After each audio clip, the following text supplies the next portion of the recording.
చిన్న ప్రార్థన చేసుకుని వాక్య భాగంలోకి ప్రవేశిద్దాం.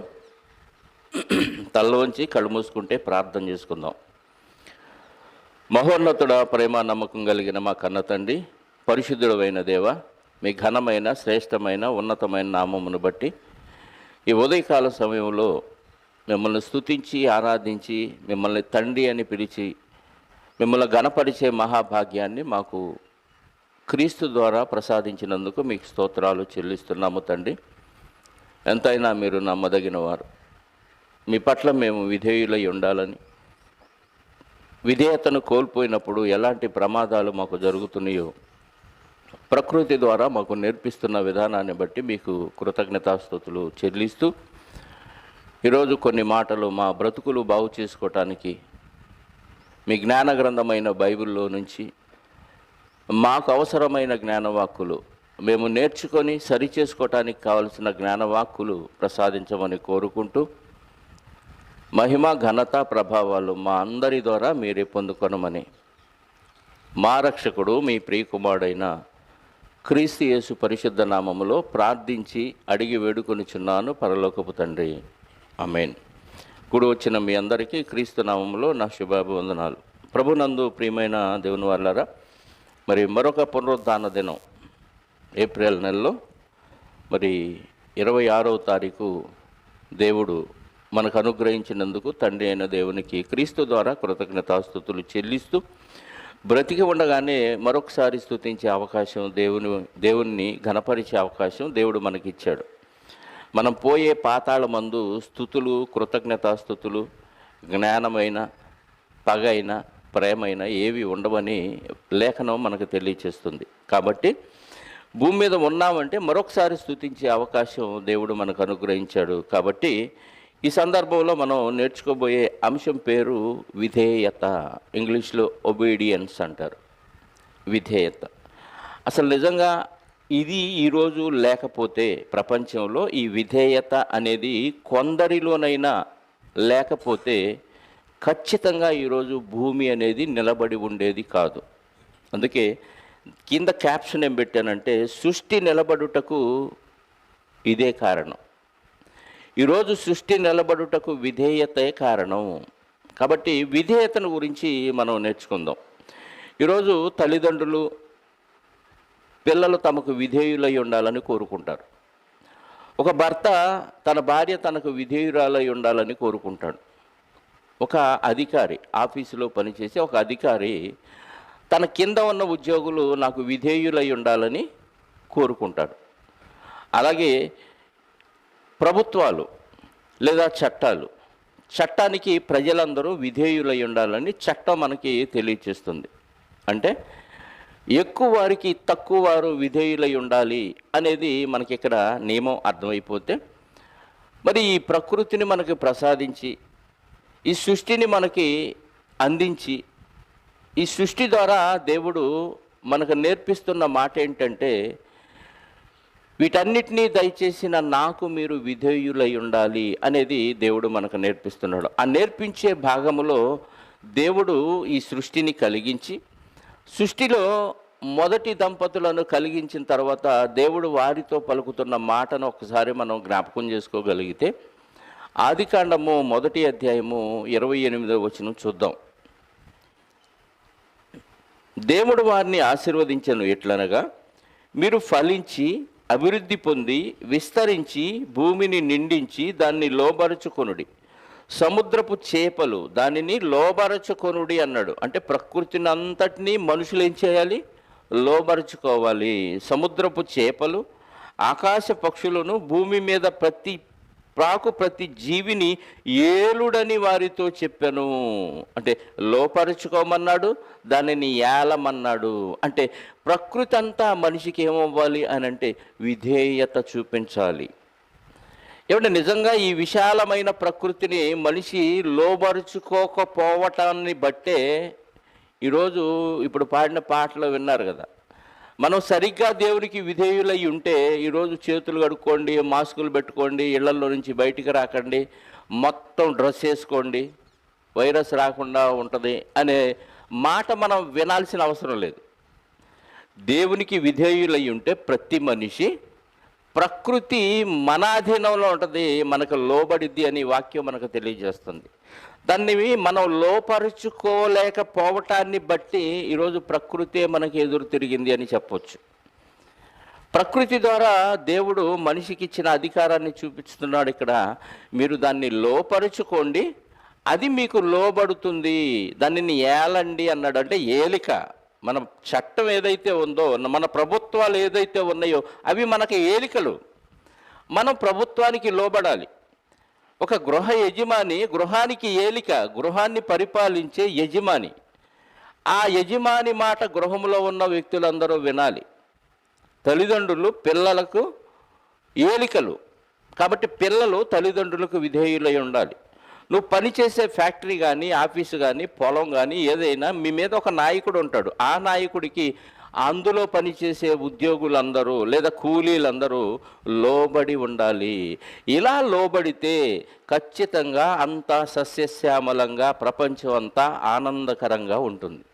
కానీ ఇక్కడ జరుగుతున్న పొరపాటు ఏంటంటే అందరూ అవిధేయులైపోయారు, అందరూ విధేయతను కోల్పోయారు. ఇది ప్రారంభం ఆది తల్లి దగ్గర నుంచి మనకి ప్రారంభమైందండి. ఆదికాండం 3వ అధ్యాయంలో ఆది తల్లి విధేయతను కోల్పోయింది. దేవుడు తినవద్దు అని చెప్పిన వృక్షఫలాలు తినటం వల్ల దేవునికి విధేయత లేకుండా అవిధేయురాలుగా మారిపోయింది. ఆమె మారితే మారిందిలే అనుకునే లోపు ఆమె తన భర్తకు కూడా ఇచ్చింది. ఆదామైన తన భర్త కూడా ఏమైపోయాడు? దేవునికి అవిధేయుడుగా మారిపోయాడు. దేవుని దగ్గర అప్పటిదాకా విధేయులుగా ఉంటున్న భార్యాభర్తలు ఏమైపోయారయ్యా అని అంటే వాళ్ళు అవిధేయులుగా మారిపోయారు. వారు అవిధేయులుగా మారటంతో ప్రకృతిలో తేడా వచ్చినట్టుగా మనకు కనపడుతుంది. చూడండి ఒక్కసారి ఆదికాండము 3వ అధ్యాయము 17-18 వచనాలు. ఆయన ఆదాముతో, నీవు నీ భార్య మాట విని తినవద్దని నేను నీకు ఆజ్ఞాపించిన వృక్ష ఫలములు తింటివి గనుక నీ నిమిత్తము నేల శపించబడింది. దాన్ని లోపరుచుకో అంటే నువ్వు నాకు విధేయత కోల్పోయావు కాబట్టి దీనివల్ల జరిగిన పరిణామం ఏంటంటే నేల శపించబడింది. అది ఏం చేసిద్దయ్యా శపించబడిన నేల? ప్రయాసముతోనే నీవు బ్రతుకు దినములన్నీ దాని పంట తిందువు, అది ముండ్ల తుప్పలు గచ్చ పొదలు నీకు మొలిపించును. ఎవరైతే దేవునికి అవిధేయులయ్యారో ప్రకృతి వాళ్ళ మీద ఎదురు తిరుగుతూనే ఉంటుంది. అది ముండ్ల పొదలో గచ్చ తీగలో నీకు మొలిపించును. నీకు కష్టాలు వచ్చినాయి అంటే కారణం నువ్వు దేవునికి అవిధేయుడు అయ్యావు. లోక సంబంధమైన కష్టాలండి. ఆత్మ సంబంధమైన శ్రమలు వేరు, అది ఆనందం. ఆ శ్రమలకి ఆ కష్టాలకి దీనికి పొంతన పెట్టకండి. నీకు భయంకరమైన కష్టాలు వచ్చినాయి, భయంకరమైన వ్యాధులు వస్తున్నాయి, భయంకరమైన ఇబ్బందులు కలుగుతున్నాయి అంటే నువ్వు దేవునికి అవిధేయుడు అయ్యావు కనుక ప్రకృతి నీ మీద ఎదురు తిరుగుతుందన్న విషయం మనకు అర్థం కావాలి. అందుకే ఈరోజు ఈ పరిణామాలు. ఆది దంపతులు దేవునికి అవిధేయులుగా మారిపోయారు. అక్కడి నుంచి మనం ఆలోచిస్తే అందరూ అవిధేయులుగా మారిపోతూనే ఉన్నారు, విధేయతను కోల్పోయారు. అలాంటి పరిస్థితుల్లో ప్రకృతి రోజు రోజుకి ఎదురు తిరిగి చివరికి ఎలా అయిపోయిందో తెలుసా? దేవునికి అందరూ అవిధేయులుగా మారినప్పుడు అందరినీ లేకుండా చేయాలి అనుకుని జలప్రళయాన్ని రప్పించినప్పుడు ఒకే ఒక వ్యక్తి కనిపించాడు, ఆయనే నోవాహు గారు. ఆయన ఒక్కడే దేవునికి విధేయుడుగా ఉన్నాడు. విధేయుడు అవటం అంటే విశ్వాసం ఉంచుతాడు, విశ్వాసం ఉంచితే ఆయనకి లోబడతారు. విశ్వాసం ఉంచాడు అంటే విధేయుడయ్యాడని అర్థం. దేవుడు చెప్పినవన్నీ చేసేవాడే విధేయుడు. నాకు విశ్వాసం ఉంది అని నువ్వు దేవుడు చెప్పి చేయలేదంటే నువ్వు అవిధేయుడివి, అవిధేయురాలువి అని అర్థం. దేవుడు చెప్పి చేయకుండా నాకు దేవుడు అంటే విశ్వాసం ఉంది అని ఎవరైనా చెబితే అది పచ్చి అబద్ధం. విధేయుడు అంటే అర్థం ఏంటంటే ఖచ్చితంగా లోబడి దేవుడు ఏది చెబితే దాన్ని చేసేవాడే విధేయుడు. తల్లిదండ్రుల మాట చక్కగా వినేవాడే తల్లిదండ్రులకు విధేయుడు. టీచర్ మాట వినేవాడే వినే స్టూడెంటే టీచర్లు అంటే విధేయుడు. టీచర్లకు ఎదురు తిరిగేవాడు, టీచర్ మీద కంప్లైంట్ చేసేవాడు, టీచర్లకే ఆ లేడీ టీచర్లను వీడియోలు తీసి ప్రదర్శించేవాడు వాడు పూర్తిగా అవిధేయుడు అని అర్థం. ఈరోజు సమాజంలో అవిధేయత ఎక్కువ పెరిగిపోయింది. విధేయత ఎక్కడా కనపట్లేదు. ఎక్కడో భక్తులైన వారు అక్కడక్కడ విధేయులుగా ఉన్నారు కనుక ఈరోజు ప్రకృతి నిలబట్టడానికి ఆ విధేయతే కారణమైంది. ఆ కొంచెం విధేయత కూడా లేదనుకో ఈరోజు ప్రకృతిలో మనం ఉండేవాళ్ళం కాదు, ప్రకృతే ఉండేది కాదు ప్రియులారా. కాబట్టి ప్రకృతి ద్వారా దేవుడు మనకి ఒక విధేయతని నేర్పిస్తూ ఉన్నాడు. ఆ విధేయతను మనం నేర్చుకుంటూ దేవునికి విధేయులై ఉండాలని దేవుడు కోరుకుంటూ ఉన్నాడు. చివరికి ఒకే ఒక ఆయన కనిపించాడు. ఆయన పేరే నోవాహు గారు. ప్రపంచంలో ఉన్న ప్రజలంతా ఆనాడు అవిధేయులుగా మారిపోయిన తరుణంలో మొత్తాన్ని నాశనం చేయాలనుకున్న దేవుడు చూసినప్పుడు ఒకే ఒక్క ఆయన కనపడ్డాడు. ఆయన గురించి దేవుడు చెప్తున్న మాట ఒకసారి మనం వినగలిగితే ఆదికాండము 6వ అధ్యాయము 11 నుంచి చదువుదాంలేండి. భూలోకము దేవుని సన్నిధిని చెడిపోయి ఉండెను. అంటే అందరూ, భూలోకం చెడిపోయిందంటే ప్రకృతి చెడిపోవాల. ప్రకృతి చెడిపోయటానికి కారణం మనిషే. ప్రకృతి చెడిపోవుటకు కారణం మనిషే. ఈరోజు పొల్యూషన్ అంతా బాగుపడిందంట. అది ఓజోన్ పొర కానీ, నదులు కానీ, సముద్రాలు కానీ మొత్తం శుద్ధైనవి. అంటే కారణం ఏంటో తెలుసా? మనిషి చేసే అక్రమం ఆగిపోయింది కనుక శుద్ధి అయిపోయింది. మనిషి కదలకుండా ఉంటే ప్రకృతి శుద్ధి అయిపోతుంది. మనిషి పాపం చేస్తే ప్రకృతి కాలుష్యానికి గురైపోతుంది. ఆ గంగానది 500 కోట్లు పెట్టినా శుద్ధి కాని గంగానది శుద్ధి అయిపోయింది. ఇటలీలో ఒక నది ఉంది, ఒక సముద్రం ఉంది, అది కూడా శుద్ధి అయిపోయింది. ప్రకృతిలో ఉన్న ఓజోన్ పొర, భూమి చుట్టూ దేవుడు ఒక గార్డును పెట్టాడు, ఒక వలయాన్ని పెట్టాడు, ఓజోన్ వలయం.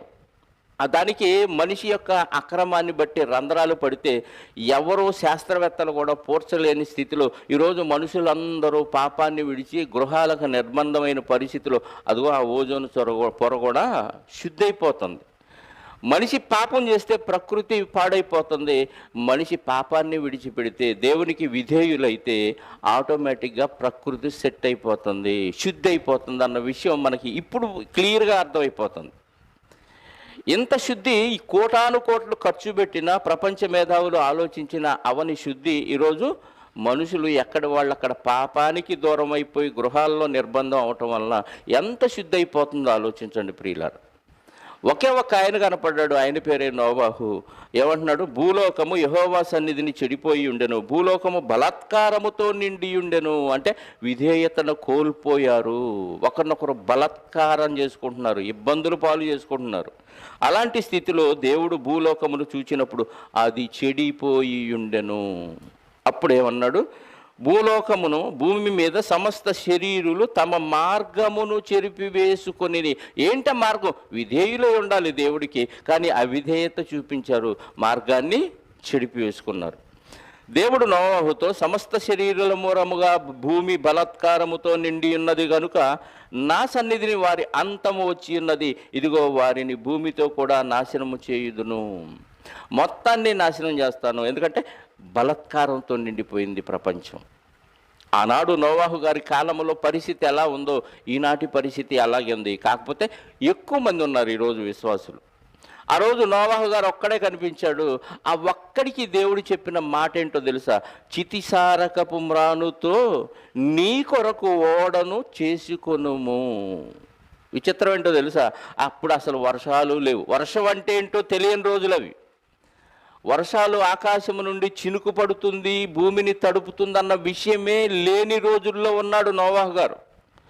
సముద్రం తెలుసు, జలాలు తెలుసు, నదులు తెలుసు, అన్నీ తెలుసు, కానీ పైనుండి నీళ్లు పడతాయి అనే విషయం తెలియని రోజుల్లో నోవాహు గారు ఉంటే, ఆ రోజుల్లో ఉన్న నోవాహు గారికి నేను ఆకాశపు తుమ్ములు విప్పుతాను, అవి పైనుండి కిందకు పడి భూమిని నిండించి ముంచేస్తాయి, ఆ ముంపులో అందరూ చనిపోతారు, ఆ ముంపులో నుండి ఒక తేలి పైన నువ్వు ఉండటానికి, సురక్షితంగా ఉండటానికి ఒక ఓడను చేసుకున్నాడు. ఓడ అనే పదానికి అర్థం తెలియదు, ఓడ నిర్మాణం ఏంటో దాన్ని ఎలా చెయ్యాలో తెలియని స్థితిలో నోవాహు గారు ఉన్నారు. మనం ఎవరైనా ఏదైనా వస్తువు చేస్తే దాన్ని చూసి చేయటానికి మనం ట్రై చేస్తాం, దానికి కూడా ట్రైనింగ్ కావాలి.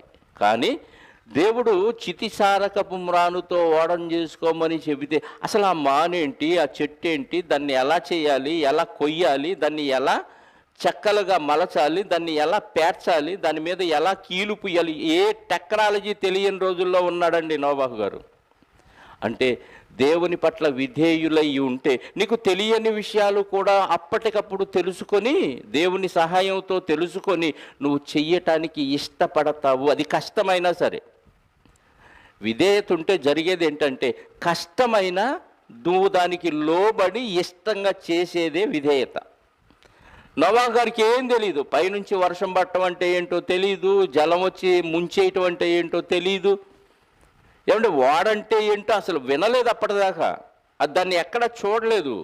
అలాంటి పరిస్థితుల్లో నీ కొడుకు ఓడను చేసుకొని ఓడకి కొలతలు ఇచ్చి దానికి ఎలా కిటికీలు పెట్టాలో, ఎలా వాకిళ్ళు పెట్టాలో మొత్తం నేర్పించి అంతా సెట్ చేసి దేవుడే ప్లాన్ ఇచ్చి చెప్తే అప్పుడు నోవాహు గారు అడగవచ్చు, మేము 8 మంది ప్రభువా, 8 మంది కోసం ఈ లంక అంతా వాడేందుకు నాయనా అనొచ్చు కదా. అనలేదండి. ఎందుకంటే నోవాహు గారు విధేయుడై ఉన్నాడు. దేవుడు చెప్పాడంటే మనం చెయ్యాలంతే. ఎందుకు ఏమిటనే ప్రశ్నలు మనం దేవుణ్ణి వెయ్యకూడదు అనేది విధేయుడైన వాడికి తెలిసిన జ్ఞానం. కాబట్టి ఆయన ఎలాంటి కొలతలైతే చెప్పాడో, ఎలాంటి అరలు పెట్టి చేయమన్నాడో, ఎక్కడెక్కడ కిటికీ పెట్టమన్నాడో, ఎలాంటి కీలు పుయ్యమన్నాడు, మొత్తం దేవుడు చెప్పినట్టుగా తూచా తప్పకుండా చేశాడంట. 22వ వచనంలో చెప్తున్నాడు దేవుడు. ఆదికాండం 6వ అధ్యాయము 22వ వచనంలో నోవాహు అట్లు చేశాను అంటే దేవుడు చెప్పినట్లు చేశాను. అట్లు చేసాడు అనగానే అట్లు వేసుకొని రాకండి. ఎవడో చెప్పాడు ఒక పాస్టర్, ఈ మాట చెప్పి నోవాహు అట్లు చేశాను మీరు అట్లు చేయుడి అన్నాడంట. అందరూ తెల్లారి అట్లు వండుకొని వచ్చాడంట పాస్టర్ గారి దగ్గరికి. నోవాహు అట్లు చేశానంటే దేవుడు చెప్పినట్లు చేశాను, దేవుడు చెప్పిన విధంగా చేశాడు. ఎందుకయ్యానంటే విధేయుడై ఉన్నాడు కాబట్టి చేశాడు. చేసి ఏమంటున్నాడు, దేవుడు అతనికి ఆజ్ఞాపించిన ప్రకారము యావత్తు చేశాడు. యావత్తు అంటే కంప్లీట్గా చేశాడు. అసలు ఏ జ్ఞానం తెలియదు. అలాంటి పరిస్థితుల్లో నోవాహు గారు ఏం చేశారంట, దేవుడు చెప్పినట్టుగా చేశాడంట. అందుకే ఇదే మాట హెబ్రీలకు రాసిన పత్రికలో విశ్వాస వీరుల జాబితాలో నోవాహు గారి గురించి ప్రస్తావిస్తూ దేవుడు చెప్పిన మాట ఒకసారి చూడండి. 11వ అధ్యాయము హెబ్రీ పత్రిక 7వ వచనంలో నోవాహు గారి గురించి దేవుడు చెబుతున్న మాట విందాం. విశ్వాసమును బట్టి నోవాహు, చూసారా, అది వరకు చూడని సంగతులను గూర్చి దేవుని చేత హెచ్చరింపబడిన వాడై, భయభక్తులు కలవాడై, తన ఇంటి వారి రక్షణ కొరకు ఒక ఓడ సిద్ధము చేశాను. అది వరకు చూడని సంగతులంట. వర్షం రావటం చూడలేదు, ఓడని చూడలేదు, దాన్ని నిర్మాణం చూడలేదు, జలం వచ్చి పర్వతాలు సహితం మునిగిపోయేంత జలము భూమి మీద నిండుకోవటం చూడలేదు. కానీ దేవుడు చెప్పాడు, నమ్మాడు, విశ్వాసం ఉంది కాబట్టి విధేయుడై దేవుడు చెప్పిన ప్లాన్ ప్రకారంగా అన్నీ చక్కగా అమర్చాడు. ఇక్కడ మనం జాగ్రత్తగా గమనిస్తే ఓడ నిర్మాణం చేయటం సుమారుగా 100 సంవత్సరాల కష్టపడి ఓడ నిర్మాణం చేయటం కష్టమా తేలిక? ఒక తెలియని విషయం బాగా గమనించండి. ఈరోజు శాస్త్రవేత్తలు తనమొనకలైపోతున్నారు. ప్రపంచ శాస్త్రవేత్తలు ఏ దేశంలో చూసినా శాస్త్రవేత్తలు అందరూ ప్రయోగాల్లో నిమగ్నమైపోయారు. ఎందుకయ్యా అని అంటే ఒక తెలియని వైరస్ వచ్చింది, దాన్ని ఎలా నిర్మూలనము చెయ్యాలో తెలియక తన మునకలై కొట్టుకు చచ్చిపోతూ ఉన్నారు. అది తెలుసుకునే లోపు చాలామంది శాస్త్రవేత్తలు చనిపోతున్నారు. అంటే ఒక వైరస్ ఎలా నిర్మూలన చెయ్యాలో కూడా తెలియని స్థితిలో దాదాపుగా ఇప్పుడు 3 నెలల నుంచి లేదా 4 నెలల నుంచి ఎంతోమంది శాస్త్రవేత్తలు ప్రపంచవ్యాప్తంగా తలమునకలైపోతున్నారు. అయినా వాళ్ళకి సమాధానం రావట్లేదు. మరి అలాంటిది అసలు తెలియని టెక్నాలజీ, తెలియని వాతావరణం, తెలియని వర్షం పడుతుంది అన్న విషయాలు తెలియకుండా ఓడ నిర్మాణం చెయ్యనంటే ఎంత కష్టం ఆలోచించండి. అలాంటి స్థితిలో విధేయత ఉంది కాబట్టి కష్టమైన ఆయన ఎంతో శ్రమ కోర్చి ఓడ నిర్మాణం చేశాడు. అడవికి వెళ్ళాలి, చెట్లు నరకాలి, ఏ చెట్టు పడితే ఆ చెట్టు నరకడానికి వీల్లేదు. మళ్ళీ చితిసారకపు చెట్లే నరకాలి, ఆ చెట్టు ఏదో తెలుసుకోవాలి. మళ్ళీ ఫలాని ఆకు కోసులంటారా, పొలాల్లోకి వెళ్ళి ఒక వైద్యం చేయాలి దాంతో అంటే ఆకు ఎక్కడుందో వెతకడానికి చచ్చిపోతాం మనం.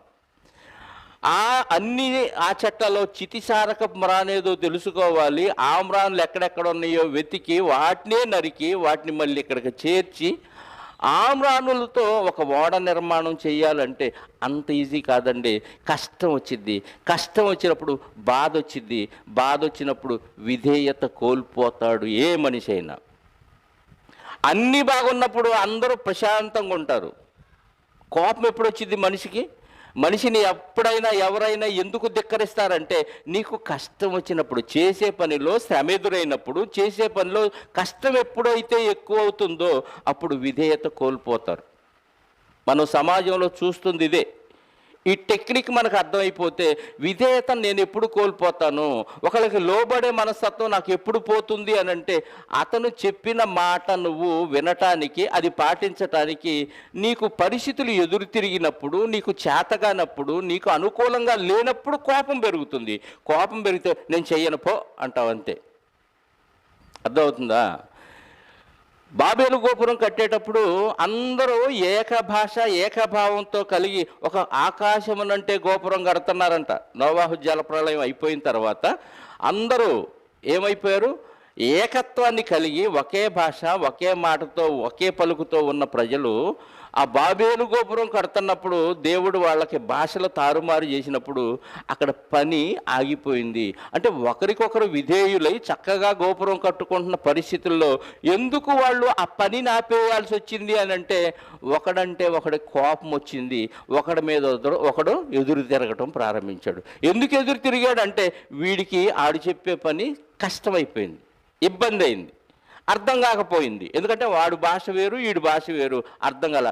నీవు చెప్పింది నేను చేయనని ఇసిరి కొట్టారు. ఆ సున్నబొచ్చులు ఇసిరి కొట్టారో, ఆ రాళ్ళు ఇసిరి కొట్టారో మనకు తెలియదు, కానీ వాళ్ళంతా అవిధేయులు అయిపోయి చల్లా చెదురైనట్టుగా మనకు అర్థమైపోతుంది.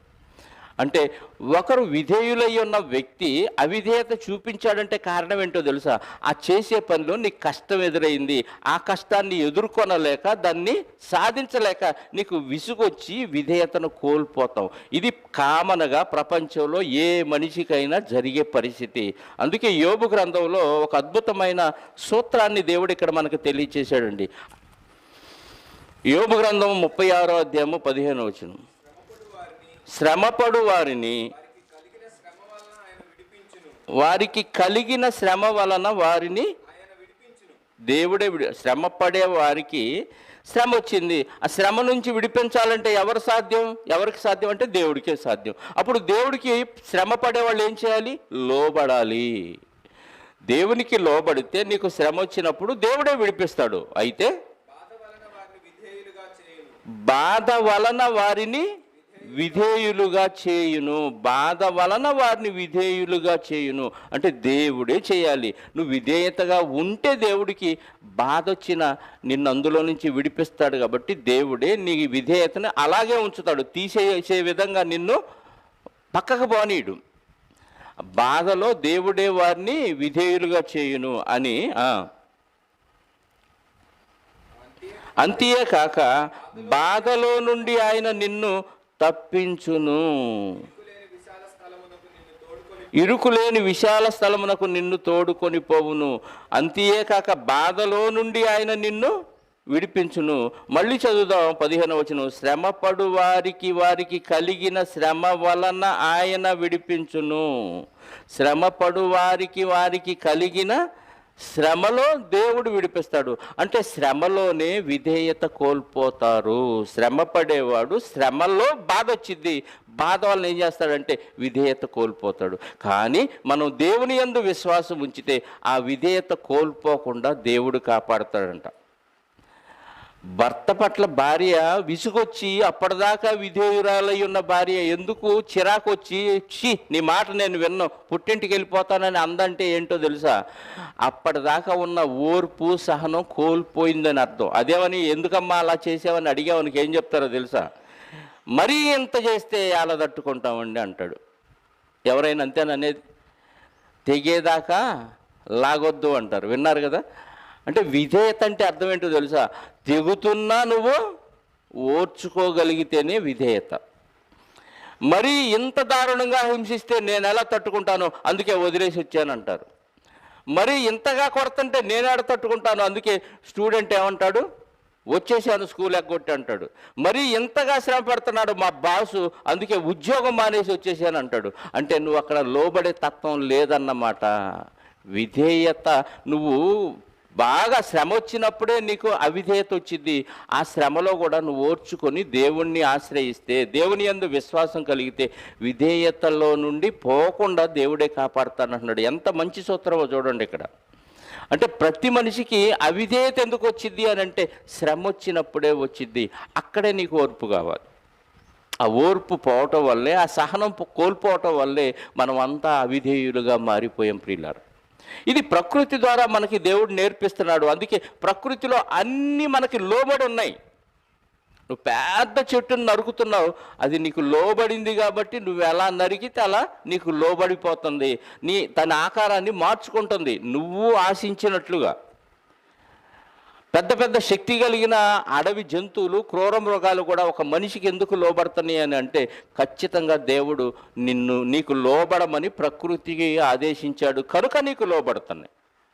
అంటే ప్రకృతి ద్వారా విధేయతను చూపించే లక్షణాన్ని దేవుడు మనకి చూపించాడు. అయినా మనం దేవునికి విధేయత చూపించలేకపోతున్నాం ప్రియులారా.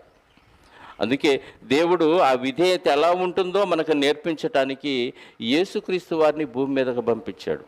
రోమాపత్రిక 5వ అధ్యాయము 19వ వచనాన్ని ఒకసారి చదవగలిగితే, ఒకని అవిధేయత వలన, ఒక మనుషుని అవిధేయత వలన అనేకులు పాపులుగా ఎలాగూ చేయబడరు అనగానే ఇక్కడ మళ్ళీ జన్మ పాపంలోకి వెళ్ళిపోకండి.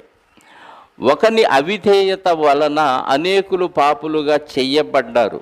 ఒకని అవిధేయత అంటే ఆదాము అవిధేయుడిగా ఉన్నందున. అక్కడ అవ్వమ్మ సంగతి మాట్లాడట్లేదు దేవుడు. ఒకని అవిధేయత వలన, పురుషుడి గురించే మాట్లాడుతున్నాడు. ఒకని అవిధేయత వలన అనేకులు పాపులుగా చేయబడ్డారంటే పాపం చేసినోడే అవిధేయుడయ్యాడని అర్థం. అక్కడ దేవుడు పాపులుగా చేయలేదు, వాడిని ఆడే చేసుకున్నాడు. ఎవడి మాటని? సాతానుగాడు మాట విని. అంటే అవిధేయుడిగా నిన్ను చేసింది ఎవడో తెలుసా? సాతానుగాడు. ఒకని అవిధేయత వల్ల ఆదాము అవ్వల్ని చేసింది వాడే, మనల్ని చేస్తుంది కూడా వాడే.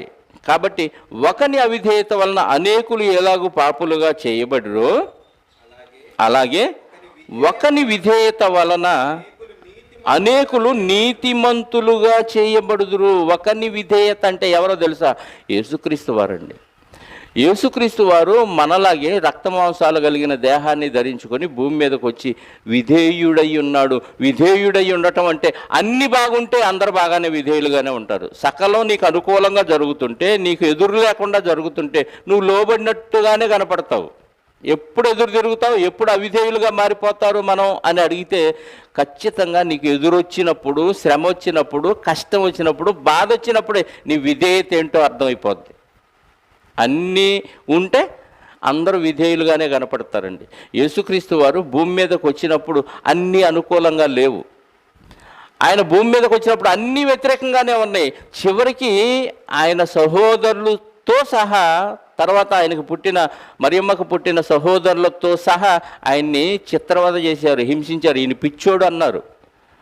నువ్వేదో పెద్ద గొప్పోడు అనుకుంటున్నావు, పో నీ శిష్యుల దగ్గర చేసుకో నీ అద్భుతాలు అని తిరస్కరించారు. మెంటలోడు అన్నారు.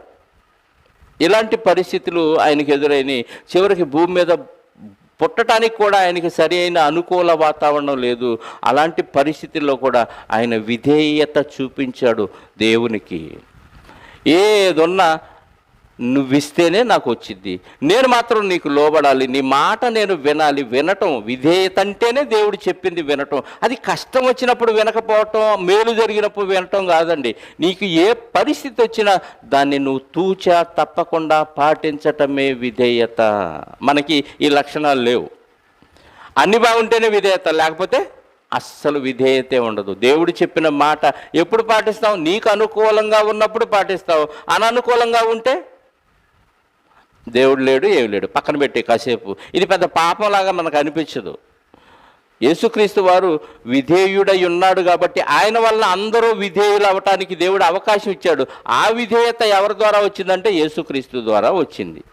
ఆయన ఎలా విధేయుడయ్యాడో ఒకసారి చూద్దాం. ఫిలిప్పీ పత్రిక 2వ అధ్యాయము 8వ వచనం. మరియు ఆయన ఆకారమందు మనుష్యుడిగా కనబడి మరణము పొందునంతగా, అనగా శిలువ మరణము పొందునంతగా విధేయత చూపిన వాడై తన్ను తాను తగ్గించుకొనెను. ఏంటంట? ఆయన మరణము పొందునంతగా, అంటే శిలువ మరణము పొందునంతగా. శిలువ మరణం అని ఎందుకు రాయించాడో తెలుసా దేవుడు? శిలువ మరణము మరణ శిక్షలన్నిటిలో భయంకరమైన శిక్ష. శిలువ మరణము మరణ శిక్షలన్నిటిలో ఊరేశాడు అనుకోండి, ఒక్క దెబ్బతో ఒక్కసారి ఊపిరాగిపోద్ది, 5 సెకండ్లో 10 సెకండ్లో టప్మని చనిపోతాడు.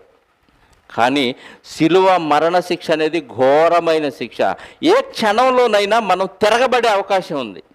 మీకు తెలుసో లేదో ఒక సామెత, పిల్లి గదిలో పెట్టి తలుపులన్నీ వేసి అది పారిపోవటానికి అవకాశం లేకుండా దాన్ని కొట్టడానికి నువ్వు ట్రై చేస్తే అది పులైద్దంట. విన్నారా?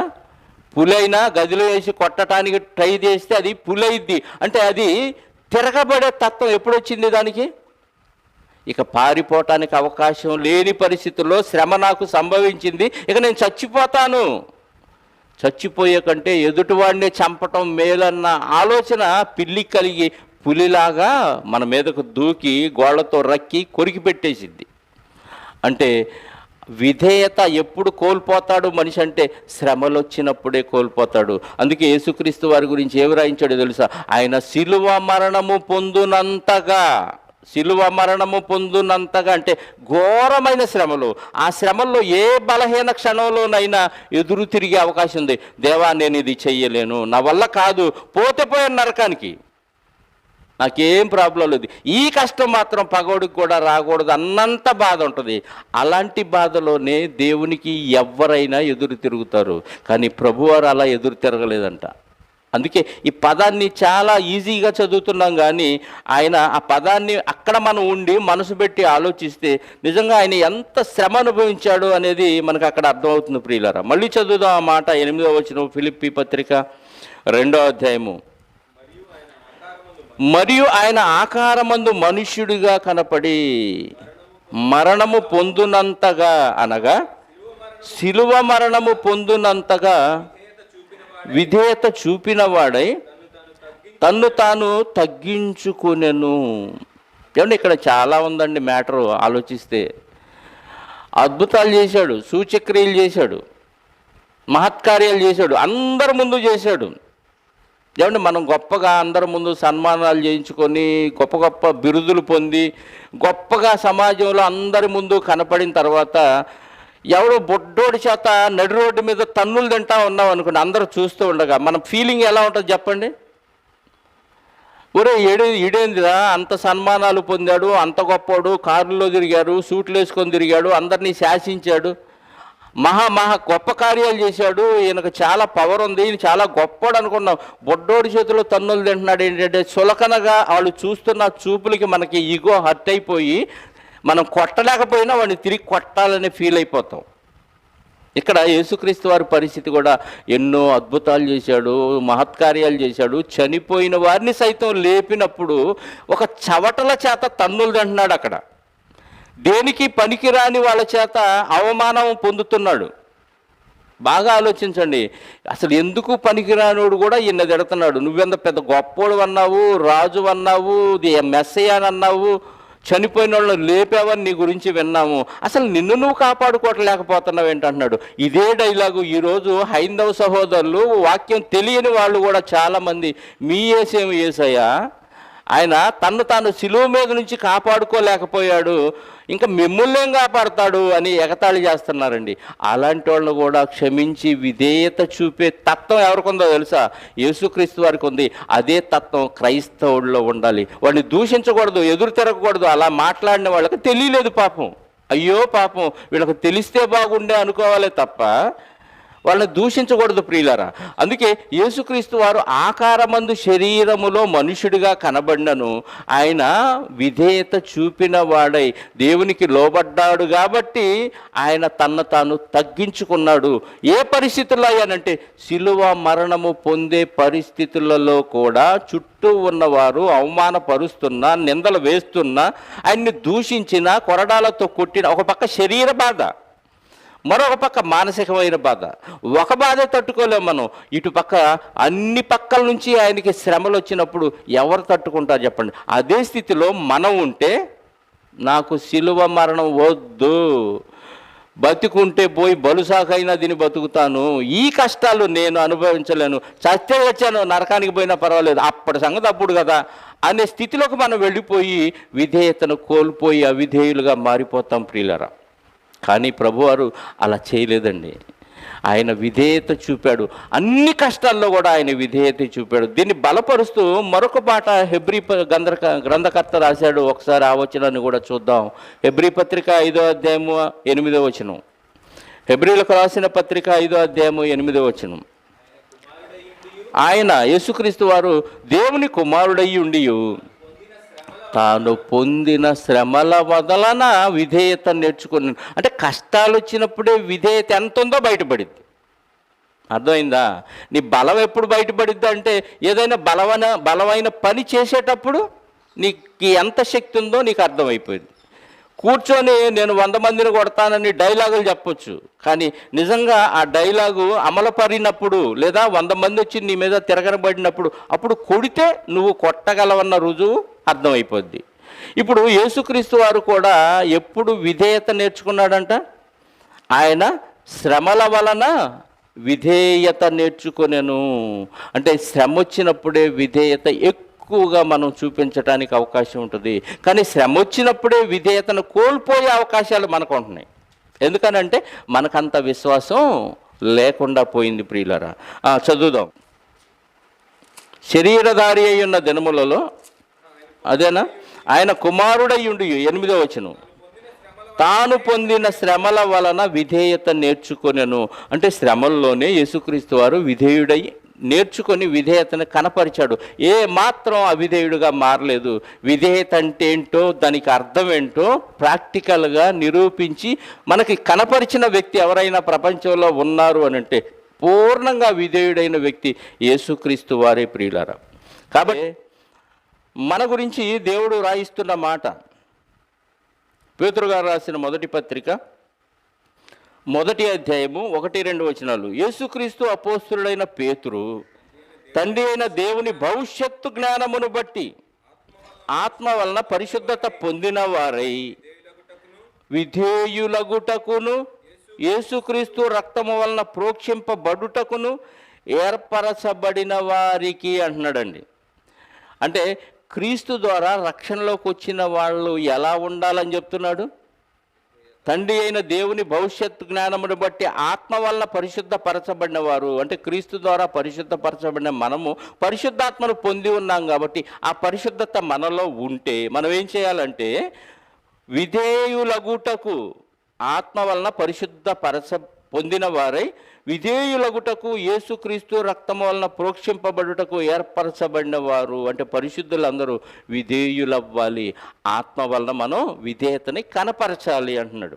అదే మొదటి పత్రిక, అదే 1వ అధ్యాయము 14వ వచనం నుండి చదవగలిగితే, నేను పరిశుద్ధుడినై ఉన్నాను గనుక మీరును పరిశుద్ధులై ఉండుడని వ్రాయబడి ఉన్నది. దేవుడు చెప్తున్నాడు, నేను పరిశుద్ధుని, మీరు కూడా అలాగే ఉండాలి. అయితే పరిశుద్ధత మీరు ఎప్పుడు కోల్పోతారంటే మీకు కష్టాలు వచ్చినప్పుడు, శ్రమలు వచ్చినప్పుడు దీన్ని విడిచిపెడతారు. అంటే విధేయులుగా ఉండరు, అవిధేయులు అయిపోతారు. కాగా మీరు విధేయులకు పిల్లలై మీ పూర్వపు అజ్ఞాన దశలో మీకుండిన ఆశలను అనుసరించి ప్రవర్తింపక, మీరు విధేయులై ఉండాలంటే పూర్వం ఉన్న ఆలోచన మీకు ఉండకూడదు. పూర్వపు అజ్ఞాన దశలో మీకుండిన ఆశలను అనుసరించి ప్రవర్తించక, అంటే నువ్వు నిజంగా దేవునికి విధేయులైన పిల్లలై ఉండాలంటే పూర్వం అంతా మర్చిపోవాలి. అప్పుడప్పుడు యాక్సిడెంట్లు అయినప్పుడు గతం మర్చిపోతూ ఉంటారు కొంతమంది, సినిమాల్లో చూపిస్తూ ఉంటారు. అంటే నిజంగా మనం పూర్తిగా ఆ పాత రోత జీవితాన్ని విడిచిపెడితే ఇప్పుడు విధేయులై ఉంటాం. అందుకే పూర్వము అజ్ఞాన దశలో మీకుండిన ఆశలను అనుసరించి ప్రవర్తింపక, మిమ్మల్ని పిలిచినవాడు పరిశుద్ధుడై ఉన్న ప్రకారము మీరును కొన్ని విషయాల్లో అనలేదు, సమస్త ప్రవర్తన యందు పరిశుద్ధులయ్యుండుడి. అంటే పరిశుద్ధులై నువ్వు ఉండాలి. దేవుడు పరిశుద్ధుడు, నువ్వు కూడా అలాగే ఉండాలంటే పాత జీవితాన్ని, పాత లక్షణాలన్నీ విడిచిపెడితే అప్పుడు నువ్వు విధేయులై ఉంటావు. ఒక సూత్రాన్ని ఇక్కడ దేవుడు మనకి చెప్పినట్టుగా కనపడుతుంది.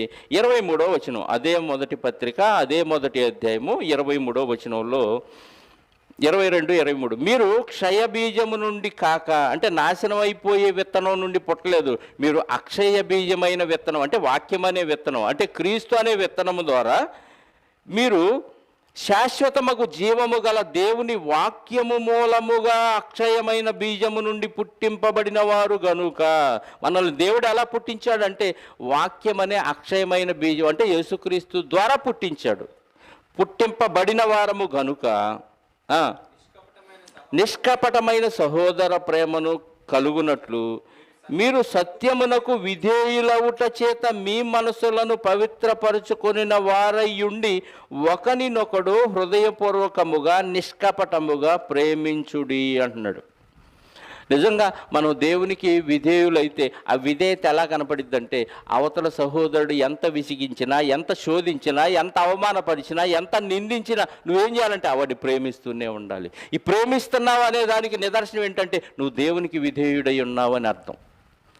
ఎదురు తిరిగేది ఎప్పుడండి? అవతలోడు దూషిస్తేనో, నిందిస్తేనో, అవమానపరిస్తేనో, బాకీ ఎగ్గొడితేనో, తగాదాలు ఆడితేనో, నువ్వు ఎన్ని మేలులు చేసినా నాకేం చేయలేదని నలుగురికి చెబితేనో మన కోపం వచ్చి వీడికి ఇంకెప్పుడు చేయకూడదు అనుకుంటాం. కానీ నిజంగా మనం దేవునికి విధేయులు అవ్వటం అంటే అర్థం ఏంటంటే, అవతలోడు నిందించినా, దూషించినా, ఏం చేసినా నువ్వు ప్రేమిస్తూనే ఉండాలి. అంటే మనసులో నీకు ఎలాంటి ద్వేషభావం ఒక సహోదరుడి పట్ల ఉండకూడదు అన్నమాట. చివరిగా ఒక వాక్యాన్ని చూసుకొని ముగించుకుందాం. కొరింథీయులకు రాసిన మొదటి పత్రిక 16వ అధ్యాయము 15, 16 వచనాలు. స్టెఫనీ ఇంటి వారు అకయ యొక్క ప్రథమ ఫలమై ఉన్నారనియు, వారు స్టెఫనీ ఇంటి వారు ఏం చేస్తున్నారంట? పరిశుద్ధులకు పరిచర్య చేయుటకు తమ్మును తాము అప్పగించుకొని ఉన్నారు అని మీకు తెలియను. కాబట్టి ఏమంటే స్టెఫెన్ ఇంటి వారంట అక్కయ్య యొక్క ప్రథమ ఫలం అయి ఉన్నారు కాబట్టి వాళ్ళు ఏం చేస్తున్నారంటే పరిశుద్ధులకు పరిచర్య చేస్తున్నారు. ఏం చేస్తున్నారు వాళ్ళు? స్టెఫెన్ ఇంటి వారు పరిశుద్ధులకు పరిచర్య చేస్తున్నారు. కాబట్టి మీరేం చేయాలయ్యా అని అంటే 16వ వచనంలో, కాబట్టి సహోదరులారా అట్టి వారికి పనిలో సహాయము చేయుచు ప్రయాసపడుచు ఉండిన వారందరికీ మీరు విధేయులై ఉండవలనని మిమ్మల్ని బతిమాలు కొనుచున్నాను అంటున్నాడు. అంటే సువార్త పనిలో పని చేసేవారికి, సహకరించే వారికి కూడా మిగతా వాళ్ళు ఏం చేయాలి? విధేయులై ఉండాలి. ఎవరన్నా కాపరేదన్నా, పక్కన సహోదరుడు ఎవరన్నా ఇంకా నేను పరిచర్యకు రాను, నేను ప్రార్థనే మానేస్తాను, నేను సంఘమే మానేస్తాననే బ్యాచీలో మనం ఉన్నాం. ఇంకా విధేయత ఎట్ట వస్తుందండి? ఏదో సమస్య వస్తేనే నీకు తిరుగుబాటు వచ్చింది. సమస్య వచ్చినప్పుడే నీ విధేయత బలపడాలి. కానీ ఇక్కడ ఏమంటున్నాడంటే సువార్త పనిలో చేసేవారికి, సువార్తకి సహకరించే వారికి కూడా విశ్వాసులైన వారు ఏం చేయాలి? విధేయులై ఉండాలి. ఇది నిజమైన ప్రేమ. ఈ ప్రేమ కనపడితే నువ్వు దేవునికి విధేయుడై ఉన్నావని దేవునికి అర్థమవుతుంది, సమాజానికి అర్థమవుతుంది. లేకపోతే నువ్వు అవిధేయుడివే, అవిధేయురాలువే. తల్లికి లోబడకపోయినా, తండ్రికి లోబడకపోయినా, తల్లిదండ్రులకు పిల్లలు లోబడకపోయినా, నువ్వు యజమానికి లోబడకపోయినా, ప్రభుత్వానికి లోబడకపోయినా, వీటన్నిటికీ పర్యవస్థానం, సహోదరునికి లోబడకపోయినా, మొత్తానికి నువ్వు లోబడే తత్వాన్ని నువ్వు ఎప్పుడైతే కోల్పోతున్నావో నువ్వు అవిధేయుడివి, అవిధేయురాలువి. ఈ విషయంలో నీ సహనం ఎంత ఉందో, నీ విశ్వాసం ఎంత ఉందో ఎవరికి వాళ్ళు ఆలోచించుకోవాలని ప్రభువు మనకు నేర్పిన విధేయతను ఒక్కసారి జ్ఞాపకం చేసుకొని, అంత గొప్పోడే అంత తగ్గించుకొని విధేయత చూపించాడంటే ఆఫ్టర్ ఆల్ ఎంత మనం ఒకసారి ఆలోచించండి. ఈరోజు కరోనా వస్తే రేపు కనపడవు భూమి మీద. మినపట్టు పార్సిల్ చేసినట్టు తీసుకెళ్ళి ఏ గుంటలోనో పెట్టి తగలబెడతారు. అది మన పరిస్థితి.